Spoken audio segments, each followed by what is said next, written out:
Now, I know I've talked about feeding to sleep previously, and I think there's lots of different ways of talking about it. I've done a series on how to stop feeding to sleep if that's where you're at in the journey.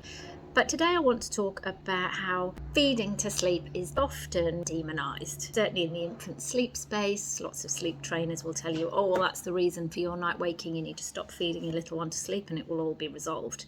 In my experience, this isn't necessarily the case. Now, don't get me wrong, there certainly are older babies and toddlers who will not sleep unless there is a nipple or a teat in their mouth, and for some it seems like it's all night long. So in those instances, obviously that's unsustainable for lots of families. So in that case, yes, I would say that there is possibly a place for removing that feed to sleep association. But it's not necessarily the reason for the night waking.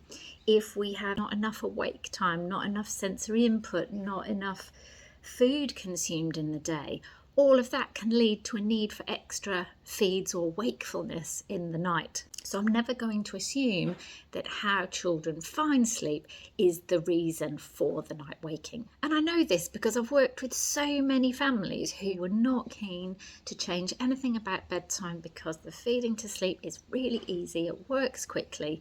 And so we've targeted easier things first. We've optimized sleep pressure, optimized activity, and lo and behold, we find that night waking does improve. The demand for the breast or the bottle reduces because we've looked at these other things. And I do worry that lots of parents avoid seeking support with their child's sleep because they fear that the person they work with is straight away going to take away the easiest method they have for getting their child to sleep. And in many cases, this is actually what happens. So I guess the reason for today's video is just to say, look, it is not a blanket approach of all of us. I'm always going to examine the easy things that we can target first before we maybe look at that as an option later on if parents are really keen to move away from that ritual at bedtime anyway. So what's your experience been? Have you been told that it's a bad habit, that you're stitching yourself up for problems later on if you carry on feeding your little one to sleep? In my experience, there's a season for everything. While something works, it's absolutely fine to do what's easy. It doesn't mean that it's going to scupper your chances for making changes later on when you have the time, headspace,